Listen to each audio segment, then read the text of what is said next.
شهر رمضان الذي أنزل فيه القرآن هدى للناس وبينات من الهدى والفرقان.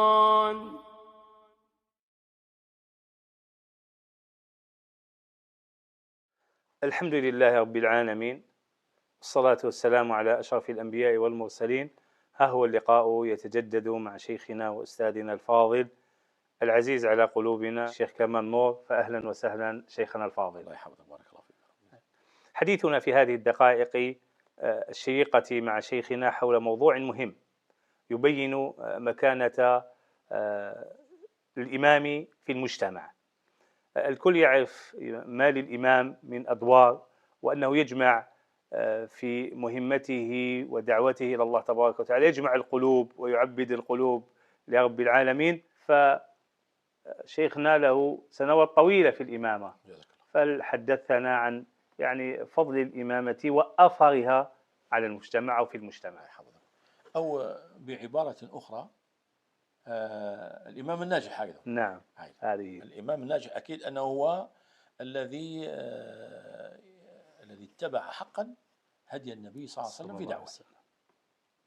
وهنا مربط الفرس، يعني الدعوة هي في ظاهرها واضحة، لكن تحمل أخلاق عظيمة عالية يجب أن تتوفر في الإمام، وإلا ليس لك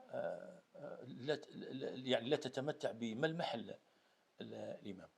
معليش يقول لك نجيب قصة، معليش. نعم، تفضل خارج الموضوع لكن عندها أنا كنت درست في التكوين المهني. نعم. والمعهد اللي كنت فيه كان قديما كانوا بعض الأساتذة الفرنسيين كان لما يجوا الطلبة الجدد كان يجوزوا امتحان شفهي اجتماعي كتابي، ثم هناك مقابلة مع مختص في نفساني. المختص النفساني هذا ماذا يفعل؟ يطرح الأسئلة ومن خلاله يكتشف ميول الطالب هذا.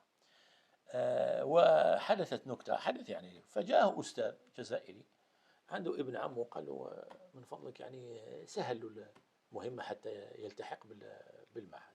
قال له ما كانش مشكل، لكن قام بالاستجواب والمقابلة. فرجع إليه قال له أنا أعطيت له الموافقة، ولكن أخبرك أن هذا الشخص ابن عمك هذا، أنا كنت في معهد البناء تكون تخصص بناء. قال هذا لا يصلح للبناء.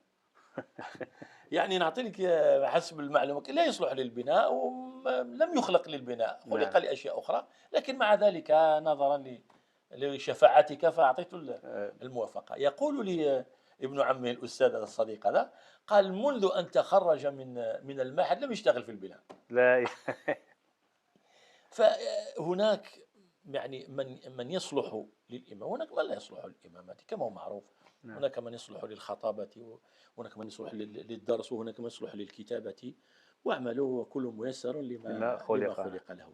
لكن أهم الخصال التي يجب تتوفر في الإمام حتى يكون ناجحا ودعوته ناجحة هي كما كان عليه النبي صلى الله عليه وسلم، وهي أولا الحلم. يجب أن يكون حليما وصبورا، بحيث لو تعرض للأذى فإنه يفضل أن دائما أن يواجه أن يقابل بالسلامة وبالقول السليم، ويتجنب الغضب، لأن حتى غضب النبي صلى الله عليه وسلم كان غضب لطيف. ما هو حتى ولو غضب النبي صلى الله عليه وسلم لم يتهور، لم يتصرف تصرفات غير لائقة. فحتى الغضب وتأديبي فهذا الحلم، والأدلة موجودة نعم. حتى لا نستفيض. إذن هذا الحلم والصبر كذلك. والصبر لازم هو أعطوه قدوة للصبر. كان واحد ناس راحوا يسألوا الإمام، قالوا باش نشوفوا هذا إذا إمام صح ولا لا.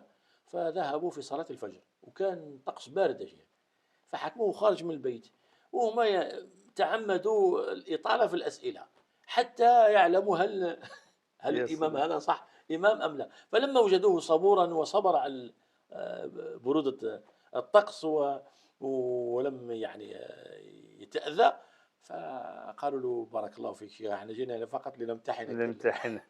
فإذا الصبر له كذلك مهم. ثالثا أن التأليف بين قلوب الناس. التأليف بين قلوب الناس. التفريق بينهم سهل، لكن أن تؤلف بين قلوبهم فهذا يعني جهد جبار وبصمة كبيرة، بحيث من أعظم نجاحات النبي صلى الله عليه وسلم بنص القرآن الكريم قال لو أنفقت ما في الأرض جميعا ما ألفت بين قلوبهم ولكن الله ألف بينهم. الله هو اللي يؤلف، لكن من السبب؟ هو النبي صلى الله عليه وسلم. فكون جيل يعني لم يفترق، بشهادة عبد الله بن عمر أن لم تفرقهم الدنيا كما تفرق سائر الناس وسائر الملل. أما أصحاب النبي صلى الله عليه وسلم فضربوا أروع الأمثلة في تربية النبي صلى الله عليه وسلم، لم يختلفوا لم يفترقوا. لا أتحدث عن الفتنة، عن مقتل عثمان فما بعد، هذه لها كلام طويل. حتى ولو استفضنا فيها فإننا سنجد أن المنافقين والمؤامرة المجوسية اليهودية هي التي كانت سبب في الفتنة، وليست جاءت من داخل الصف، من داخل صف الصحابة. فإذا جانب الحلم. كذلك الأمانة العلمية. أمانة العلمية بمعنى الإنسان أنه لا يتكلم إلا بما يعلم. نعم. لا يتكلم إلا بما يعلم، وإذا سئل عن شيء فلا يعرفه قال الله أعلم. وقصة موسى عليه السلام مع الخضر معروفة، وأكبر شاهد أن الله عز وجل أدب موسى عليه السلام أن يذهب ليتعلم لكي يتدرب على قول الله أعلم أو لا أدري. فإذا كذلك الإمام مهما كان علمه، وكان يعني ما شاء الله يعني علم غزير، لكن يجب أن يربي الناس ويؤدبهم على كلمة لا أدري، وكما قال ابن عباس، وعلى عدم الخوض في أشياء يعني لا يعرفها. وإذا خاض في شيء فيتقنه ويتكلم بدقة. فأظن أن مثل هذا الإمام سينجح إن شاء الله تعالى، حتى ولو كان له خصوم، لأنه عادل ولا يتهور ولا يظلم نفسه ولا يظلم العلم ولا يظلم المصلين. لا يتكلم إلا بما يعلم، ما شهدنا إلا بما علمنا وكنا الغيب حافظين. حفظك الله خير شيخنا. يعني في ختام هذا المجلس نصيحة ووصية، نقول وصية مجرب، يعني وصية للأئمة تلخص فيها تلك السنوات التي قضيتها في الإمامة والدعوة إلى الله. هناك عدة نصائح، لكن خلينا ناخذ واحد ورا. نعم. صح. من باب النكتة، أنه قد تجد المثال غريب ولكن أجد فيه عبرة يا شيخ.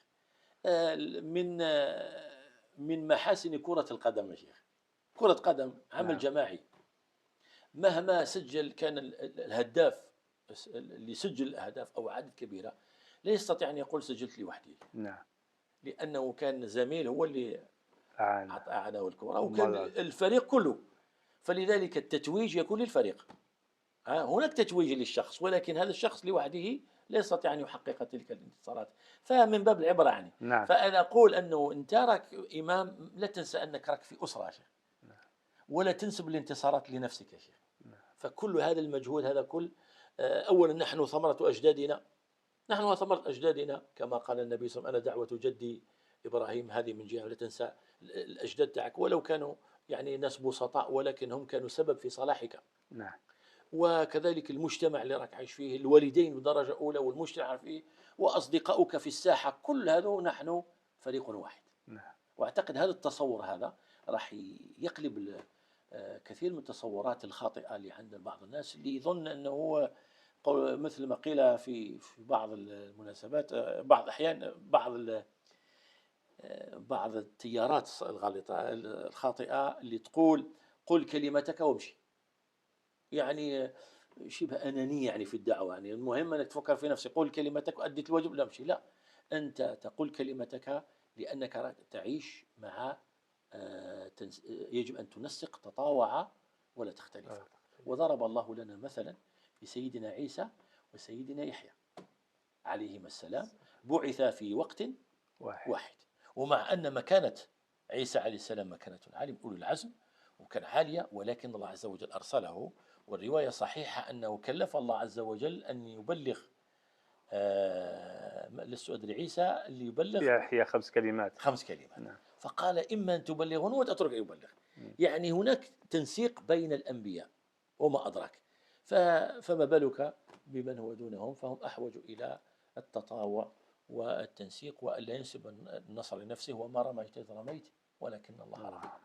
جزاك الله خير آمين. شيخنا على هذه آمين. الفوائد وعلى الله هذه الدور الله يحفظك. التي تلخص الطريق على أو تختصر الطريق على كثير من الأئمة إذا استفادوا منها ومن هذه التوجيهات. بارك الله في شيخنا ونفع بك وزادك علما وفضلا.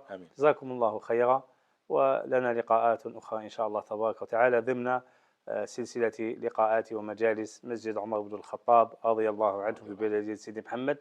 فإلى موعد آخر ولقاء شيخ آخر، أستودعكم الله الذي لا تضيع ودائعه. السلام عليكم ورحمة الله وبركاته.